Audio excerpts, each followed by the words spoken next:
Good morning, everyone. Thank you so much for joining for the Counselor Connect Financial Aid presentation. My name is Monica Gonzalez. I work in the admissions office here at Cal State LA. I'm joined by my colleague Jacob and Nadia, who will be assisting with the Q&A. And we have a special guest today, who you are all eager to hear from, who is Linda Lopez, our Associate Director of Financial Aid and Operations here at Cal State LA. Before we get started with the presentation, I do want to go over some simple housekeeping. So let me change my slide really quick. So this presentation is being recorded. There is a Q&A box located at the bottom of your screen.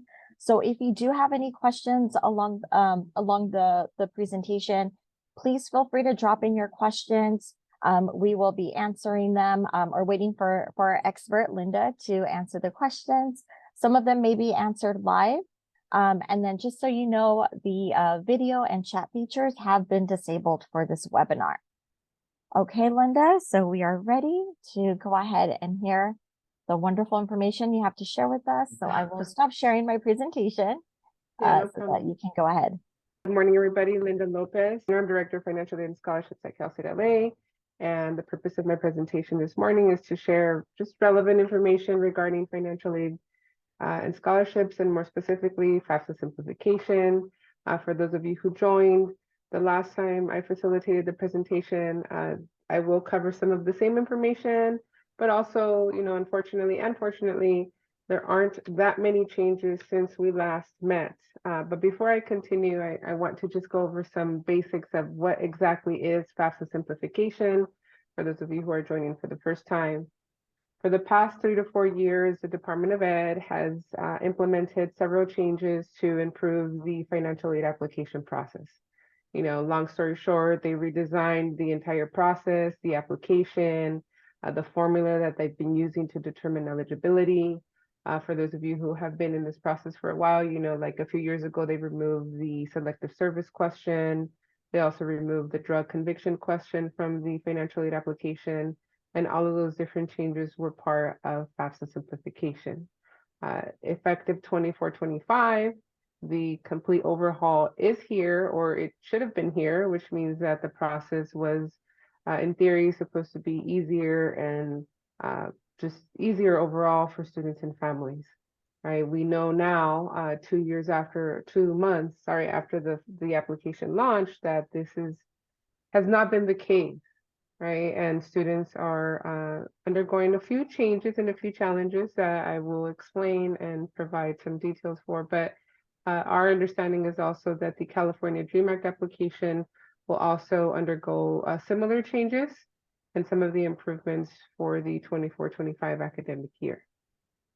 Okay, so some of those key changes that we know are that there's a reduced number of questions to the FAFSA, right? Students can now list a total of 20 schools. I recommend that students still continue to list their top schools as their top 5. The student aid index has now replaced the expected family contribution. The concept is somewhat the same, but the range of numbers is a little bit different. Just for reference, that in the past, or for the past 40 years, the lowest expected family contribution was 0. And in 24-25, the lowest student aid index is negative 1,500. An additional change is that foster, homeless, and unaccompanied youth can now move forward with submitting their application and providing just provisional or being provided with provisional financial aid information or determination of status. In the past, students who answered questions to their application that indicated they were foster, homeless, or unaccompanied could not move forward in the application, and their application was often considered rejected or incomplete until the student followed up with the campus. And so those students are now able to move forward in submitting. Also, the definition of parents or spouse, or parent 1, parent 2 has now changed to contributor. The concept is the same, but the terminology that the Department of Ed has been using has changed steadily over the past few years. I remember when I applied for financial aid, I think the categories were mother and father. A few years later, they changed it to parent 1, parent 2. and effective 24-25, the new terminology is contributors. Right, so a key change though, however, speaking of contributors, is that in order for the student's application to be processed by the Department of Ed, contributors must consent to release their tax information on the FAFSA. So this is similar to the IRS data retrieval tool, which the Department of Ed implemented a few years ago. But up until now, transmitting that information from the IRS onto the FAFSA was optional. Now, effective 24-25, contributors must consent to that information being released onto the FAFSA in order for the application to be considered complete. For students whose parents are separated, a common question that we in financial aid often receive is, whose information do I enter on the application? And for dependent students, the custodial parent is the parent who provided the most financial support instead of the parent who the student has lived with for the past 12 months. So those are some of the key changes that we find are very common questions that both students and the college community typically asks from us to help identify and how to navigate students when filling out their application. Okay, so where are we today? The priority deadline to submit the application is fastly approaching. To this day, the deadline is still April 2nd for the FAFSA and the California DREAM Act application. That being said, we are aware that students from mixed status families are unable to submit their FAFSA due to the inability of signing the application due to no social security number. So Cal State LA will continue to provide flexibility to the deadline if application delays continue past the April 2nd deadline. For those of you who are not familiar with what mixed status families are experiencing, is that the Department of Ed recently also released information about a very complex workaround for students who are unable to, for students from mixed families. And this workaround comes nearly 2 months after the FAFSA was launched in early January.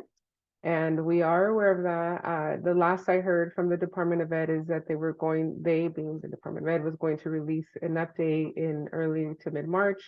And to this day, there is no update that we can say is solidified so that students are able to move forward and submit their application successfully. So like I mentioned, Cal State LA will continue to provide deadline flexibility if the delays continue beyond April 2nd. Also, with that being said, the Department of Ed also announced that colleges and universities will begin to receive financial aid information in the first half of March. And the first half of March is technically tomorrow. Today's March 14th. We have released some information, and by some, I mean very, very minimal. I probably no more than 5 applications have been submitted to Cal State LA. And so when the Department of Ed says that they're really releasing information as they process it, they really mean that. It's almost like they're building the plane as they're flying, right? And regular notices are going out to admitted students about the priority filing deadline. And we still encourage students to fill out their application by April 2nd until further notice. But we will process information as we receive it from the Department of Ed and the state of California. Now, over the past few months, the Department of Ed has also released a lot of different resources to assist financial aid professionals, students, families, counselors, and just campus community members on how to navigate students through this entire process, right? And so the visuals that you see on the screen, I think are pretty helpful to kind of help visualize what is supposed to be happening and what we expect to happen over the next few months. Right now, we are in the process, or we are where students are supposed to be filling out their application. Since it is still mid-March, we expect the Department of Ed to transmit FAFSA information to us so we can begin processing and evaluating eligibility as we historically have done in the past. Starting in April, both early April, mid-April, late April is when we will begin to release financial aid award letters to students, which historically, you know, that this is the piece of information that students use to determine which campus they will be attending and how to make a well-informed decision. So we are still on track to do that. And as I mentioned before, we are sending notices to students, keeping them up to date, reminding them to apply for financial aid and where to view any information that we expect to be able to provide in the next few weeks.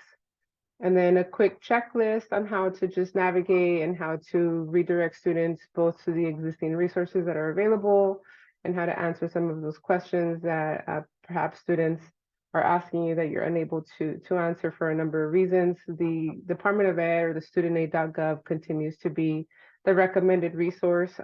They have a lot of information on their website that they actually are updating on a daily, if not weekly basis.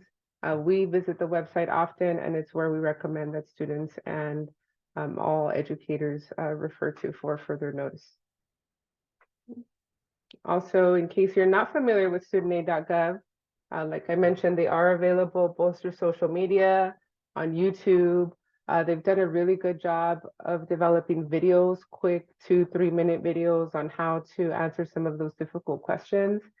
So I really recommend that you rely on some of these resources that are available, because this is information that you will have access to, that we have access to, and that students have access to. And it's a really helpful tool to quickly provide information to any students that you are assisting through this process.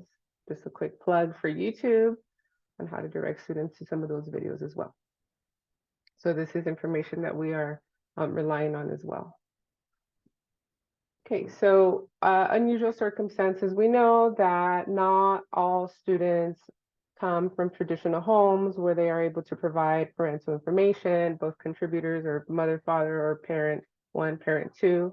But for the purpose of definition, a student who is considered an unusual circumstance, under an unusual circumstance is a student who is unable to contact a parent where their parents either pose a risk to the student or where the student is not available due to several unusual circumstances, right? And traditionally, according to the Department of Ed, a student with an unusual circumstance is someone who is a victim of human trafficking.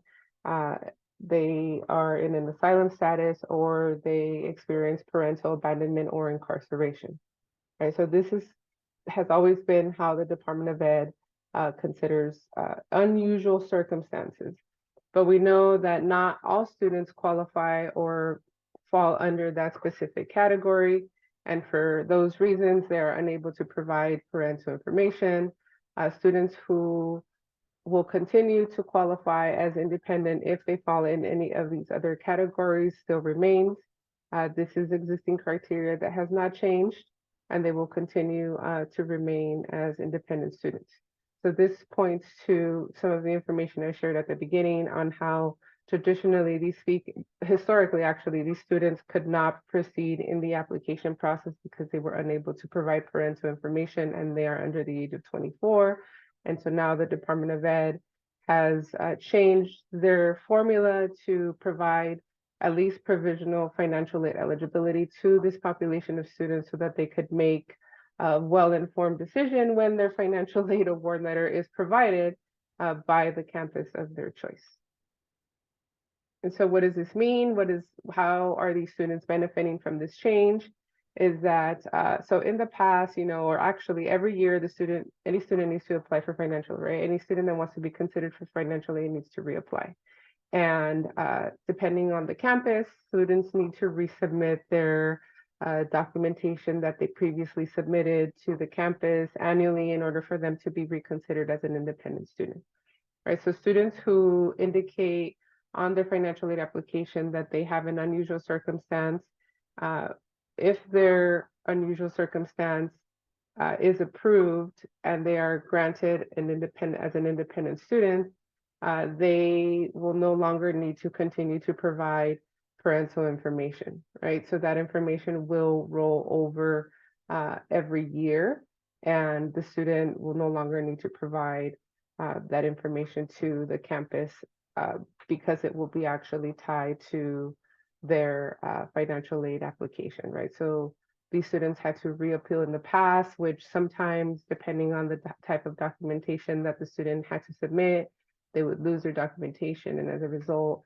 their financial aid award letter was available at a later date than it should have. And so this is typically what would happen, right? Students whose status is not approved as an independent student will qualify for unsubsidized loan as they always have, and they will not be granted an independent status. And so that information remains the same. So 5 things that you should know or that you should remember from this presentation. Quick key information just to summarize everything and summarize where we are. Our FAFSA updates, right? The contributor is a new term. For new students, they don't know any different. For continuing students, this is where there can be some confusion, where historically this has been the parent information or spouse. 20 colleges can be listed. Over the years, this number has really grown. Originally, it was 3, then it became 6, then it became 10, now it's at 20. Like I mentioned at the beginning of the presentation, I recommend that students continue to list their top schools as their top 5. This is helpful, specifically when it comes to their Cal Grant information. The requirement for students to sign their own application and also for their parents to sign their own application. Everyone who contributes information on the FAFSA must sign with a FAFSA PIN. And so this is where the complexity of students with mixed status families are unable to sign as of date. The consent and approval to transfer their tax information. All contributors must consent. To our knowledge, the Department of Ed will not process the application if one of the contributors does not consent, which means that the application will be considered incomplete, and we in financial aid will not be able to process or provide any financial aid information to the student. The new changes to the federal Pell eligibility. New need formula allows more students to be considered for federal Pell Grant. The SAI has replaced the expected family contribution. So sometimes that means changing some of your own documentation that you've created in-house to help students, right? EFC is no longer something that we use in the financial aid community. It's taking us a bit of time to wrap our head around that, but same concept, different number range, still a main source in determining the types of financial aid that the student will qualify for. And also lastly, like I said, students with unusual circumstances, those who are unable to provide parental information, will be granted a provisional independent status based on how they answer those questions about dependency. So other than the resources that I mentioned before that the feds are providing, still we heavily rely on studentaid.gov website. Please continue to visit this website and direct your students or any other colleagues to this website for information about the FAFSA.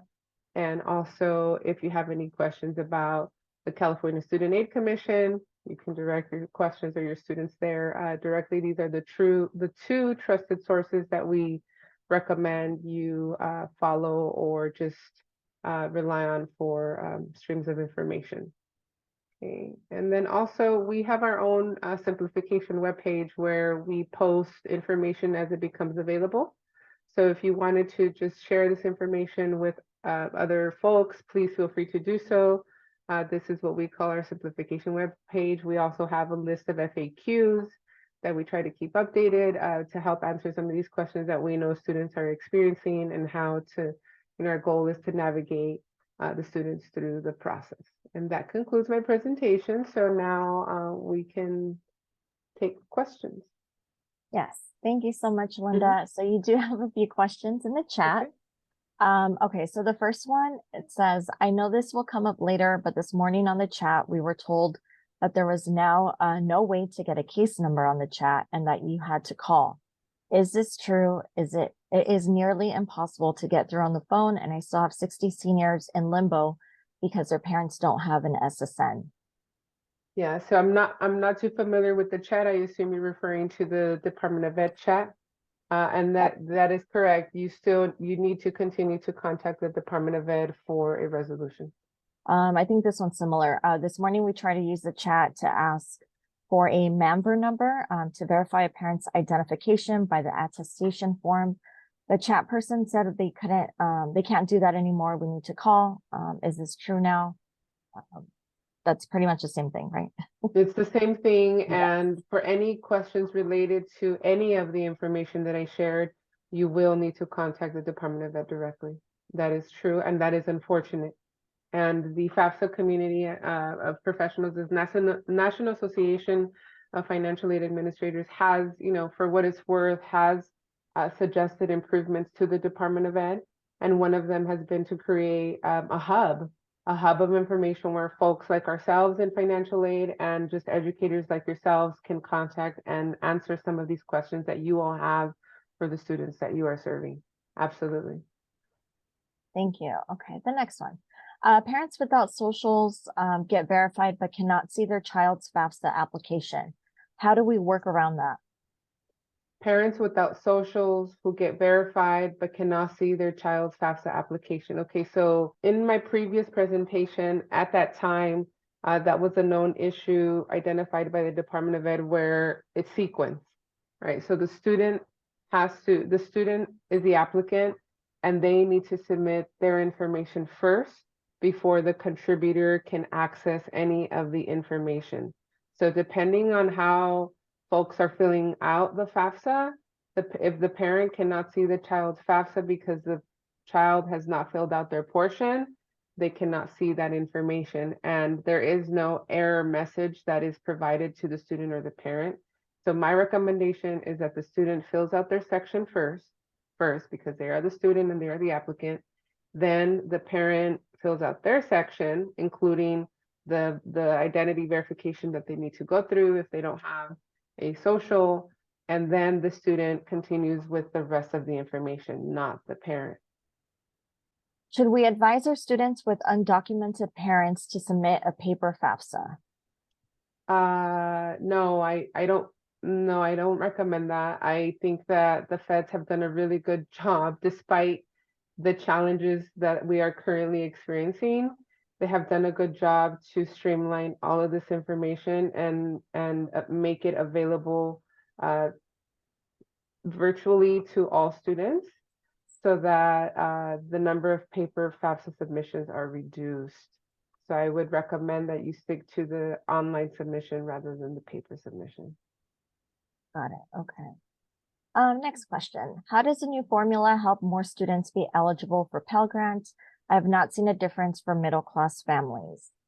Okay, so the new federal Pell Grant formula is tied to the poverty level across the nation, right? So in the past, the Pell formula was tied to income, right? To income and all of the information that students entered on the application. And so now income classification is tied to poverty. And as a result, depending on where that student falls and how poverty is categorized or classified, and those income levels, the student may qualify for federal Pell Grant who in the past had not qualified for Pell Grant before. So assuming that it's a middle class student, and depending on how middle class is defined based on income brackets, I'm not saying that student would qualify for a significant amount, like at least 7,000 or which is the this academic year, the Pell Grant amount is upward of 7,000. But in my experience, students who are on the larger end or towards the end of the Pell Grant range, they would qualify for $700 or $500, which historically they hadn't qualified for any Pell. The next question, is there any website showing the SAI range? Yes, the studentaid.gov website, which is the same website that you're seeing here. They have information about the SAI range. Awesome. It starts at negative 1,500, right? All the way up to an infinite number. Okay. Do you have the income guidelines for qualifying for financial aid and Pell Grants? No, I do not, because it's not based on income anymore. In the past, eligibility used to be based largely on income and the information that students entered on the FAFSA. But like I mentioned previously, it's not tied to just income information anymore. So no, I do not. And I don't believe that information is actually available because the entire formula methodology that the feds are using has changed. The next question, has the deadline for FAFSA been extended? Has the SIR date been extended? Yes, the deadline for FAFSA is April 2nd, as well as the California DREAM Act application. The deadline for SIR is that, Monica, do you want to answer that as far as Yeah, submission? so for Cal State LA, it is May 15th. So it has been extended. Traditionally, it was May 1st. Now it is May 15th. Let's see, next one. Will financial aid letters be delayed? I think you spoke about that a little earlier. I did. Unfortunately, they are delayed. In the past, we've released financial aid award letters in early April. Due to the delay in FAFSA availability, our award letters will be delayed. Yes. Next one. If a parent has not filed taxes in recent years, how can they fill out the parent portion of their FAFSA? Okay, so it depends. If the parent has not filed because they chose not to file, then that's a choice that they would need to make to file their taxes so that they could provide relevant income information on the FAFSA. If the parent has not filed because they don't earn enough to file or they don't work and as a result are not required to file taxes, then they can still proceed in answering the FAFSA because they have no income and they're not required to file. Thank you. Now they are emailing the case number at the end of the FSCID verification process for students without an SSN. So I think they're just, is that correct? I'm not sure. To my knowledge, the Department of Ed is working on a workaround for students with whose parents don't have an SSN. If they are emailing the case number to the students and the parents, then that's great. That's a number that they will use for reference when they have to follow up when the Department of Ed actually confirms the true workaround to this entire process. Thank you. Next one, what is the criteria to qualify as an independent student for independent status? So a student under the age of 24 is required to provide parental information unless they are, and I can go back to this slide right here, and I can come back to that other slide. Unless they are an orphan at the age of 13 or older, they were a ward of the court or were in foster care, or were an emancipated minor or in legal guardianship, right? Or are an unaccompanied homeless youth or at risk of homelessness. So if the student is under the age of 24 and does not fit into any of these classifications or categories or circumstances, they are considered a dependent student. If they are under the age of 24 and they are in one of these circumstances, then they would indicate on their application as an example that they were in foster care. And as a result, their FAFSA will be flagged. And the student will have to provide additional documentation to the school confirming that they were in foster care during the age range that qualifies them as an independent student. Thank you. I know you mentioned this one earlier, but they're asking when do you expect to begin releasing financial aid awards? Currently, we expect to release information between late April and May. Thank you. Okay, due to the hiccups with FAFSA, do you know if Cal State LA will extend the May 15th deadline to notify schools if they are attending? So as of now, in our admissions office, we do not foresee extending the May 15th deadline. But if it does get extended for some reason, I mean, students will be notified. Moving on. You have a lot of questions. Sorry, Linda. The next one. There was an update sent this morning stating that if the accounts aren't linking and the parent is not receiving the invitation, the student should delete their FAFSA and have the parent start their FAFSA on their behalf and invite the student. Can you confirm? I wouldn't recommend that, but it is true that if the parent or student, okay, so in the past, the student would submit their application and any correction that they made thereafter was considered a correction, right? This year, or effective 24-25, the feds no longer are recommending corrections. They're recommending what the recent question was, which is to delete the application and start the process all over, which is a totally new concept. In addition to that, they're not notifying students that their application is not being processed because of how the sequence or how information was filled out. So to my knowledge, I don't recommend, and I never recommend that parents begin to fill out a FAFSA on behalf of a student.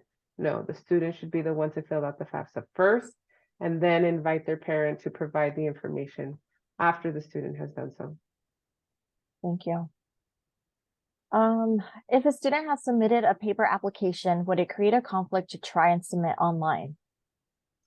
If the application was already processed by the Department of Ed, possibly. This is when the student would need to contact the Department of Ed and inquire if the application has been processed or where they are in the process, and if they recommend, they being the Department of Ed recommends that the student fill out an online application. Got it. If a parent's FSA ID is not verified by April 2nd, should students submit a paper FAFSA? No, I don't recommend that students fill out a paper FAFSA. It is an option. But filling out a FAFSA by April 2nd and sending it in the mail does not guarantee, like, the feds won't receive it by April 2nd. At that point, the FAFSA will be considered late. For parents who are unable to get an FSA ID, at what point should we advise students to submit without parent info just to make the Cal Grant deadline? At this point now, right? You want to ensure that the student fills out the FAFSA, and even though, like I mentioned before, and I can go back to one of my very first slides, is that we in financial aid here at Cal State LA are prepared to provide flexibility if the application delays continue beyond April 2nd. Thank you. Would you recommend submitting the FAFSA manually for students with parents without SSN, or wait until the federal student aid fixes issues related to parents without SSN? I recommend that you wait. Should 11th graders apply for financial aid, or do they have to wait until they are seniors? Until they are seniors. So traditionally, the application opens on October 1st. This year, because of the changes, it opened in January. But to our knowledge, this upcoming fall, the application is expected to open in October. Will students receive their financial aid letters in time to make a decision by May 15th? It is our goal. Why are taxes required if income does not determine eligibility? Great question. Why are taxes required? So for those of you who have been part of this financial aid discussion in the past, you know that the Department of Ed requires, in some cases, or they select students for a process called verification, right? And verification is when the student has to provide additional documentation to the financial aid office confirming that the information they entered on their FAFSA is true and correct. And to my experience, this is one of the reasons why students are still required and will most likely always be required to provide income information. And it's not that income does not determine eligibility, it's that income no longer determines the student aid index, right? So in the past, income was always tied to the expected family contribution, because depending on the income information and all the assets and all the other questions that the student answered, that all of that information was calculated by the feds, and the output was an index, which was the expected family contribution. So income is still tied to eligibility. It's just not tied to the student aid index, right? Because the student aid index is now tied to poverty, right? And so poverty is tied to income, right? Because if the family of 5 is earning this amount and where they fall on the poverty income level, that's how the feds are determining eligibility. So income is still very much part of this entire component. Just wanted to clarify that. Thank you, thank you. A high school graduate who is over 18 is not declared by any parent on taxes. Who would the student put on FAFSA? Still parent, right? So that goes to here, the custodial parent information. So the student would indicate the parent who provides the most financial support. This is more of a comment. It says they are emailing the member number to parent only. They never email it to the student. Is that correct? I'm not sure what the MANVER number is. I assume that's maybe like the case number. I believe so. Okay. Next one. I need clarification regarding access to parental portion of application. I have parents who have been verified. However, invitation does not appear when parent signs into the invitation. Message shown is check out SARS 2324. What steps do we take to assist parents? Yeah, they need to contact the Department of Ed. Okay. Yeah, some of those circumstances are very unique. and I don't want to provide information that doesn't apply to everybody. Got it. And that is the only workaround that the feds have recommended for us and financially right now, is to direct students and parents and all educators to contact the Department of Ed directly. Thank you. Let's see. So just because we've had some family students that have been calling every day since January and we've had no luck getting through, what do you suggest, encourage us to do as we get close to the April 2nd deadline? Well, it depends on why they're calling, right? If like the previous question, if some of the calls are because of the previous, then my recommendation is that you continue to call. Okay, thank you. And then we just got clarification. So the member number is for the attestation verification, which is what we have been told as a workaround. Okay. Okay. And I believe those are all the questions we have. Any other questions? Thank you, Yeah, Linda, so much. No problem. I just want to also point the hyperlinks that are being shared by one of the guests. You know, those are, I want to also caution everybody that that information is relevant as of the day when it is published by the Department of Ed, right? That information changes daily, weekly. And I wouldn't rely on any of these links. I mean, I would recommend that you read them and that you refer to them for the time being. But the true source of all of this information, or the most updated source, is always going to be the website, which is studentaid.gov, and also our FAFSA simplification website, where we summarize some of this information that the feds are providing. And let me just go back to it here, and make sense of what the feds are saying for the students that we serve. Thank you. There is a specific scenario question. I don't know if you would be able to answer it though. So it says a married family of 8 with a combined income of at least 150,000 may not seem as poverty stricken, but they actually are. Will those children qualify for financial aid or Pell Grants? I can't tell. Unfortunately, Yeah. that's a very common question that we get, which in the past was, how much income is too much income? Right, so that family may qualify for a federal Pell Grant when in the past they didn't. They may qualify for a middle class scholarship, which they would meet the income threshold. They could potentially qualify for Cal Grant A or Cal Grant B, but you all know that Cal Grant is also tied to GPA. It's not so much income. And they could also qualify for other institutional funding that different campuses offer based on available funding and just different income and eligibility factors. So yes, they could qualify for financial aid, but I can't guarantee that they would qualify for a Pell Grant. But there are other sources and types of financial aid available. I do have another comment here in the chat. So tip for parents who have been verified but can't receive the invite. I was advised by FAFSA to start the FAFSA through the parent portal. Is that what you would suggest, Linda? I would not. I would not recommend that parents start the FAFSA because of prior sequencing issues that had been identified. The student should be the first to start the FAFSA. Now, if in this particular case, the thing is that every circumstance is very different, right? And in this particular case, depending on whatever was shared with the Department of Ed, it could very well be that in this particular case, this was the recommendation. But my recommendation is always, and our recommendation is that the student initiate the application first. Thank you. Okay, there's another comment, and I know you've addressed this. If you could just remind the group, should the student delete the FAFSA then? I have had the same issue with some parents. Yes, that was a prior recommendation from the Department of Ed. Okay, there's another question. I'm not sure if I heard correctly, but why would it be recommended to have parents without an SSN wait until errors are fixed instead of inputting it manually? Families are worried they're cutting it close to the deadline.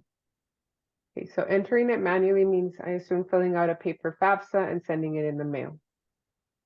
I cannot guarantee how long it will take the Department of Ed to receive that application or for them to begin processing that information. It could very well be before April 2nd, or it may not.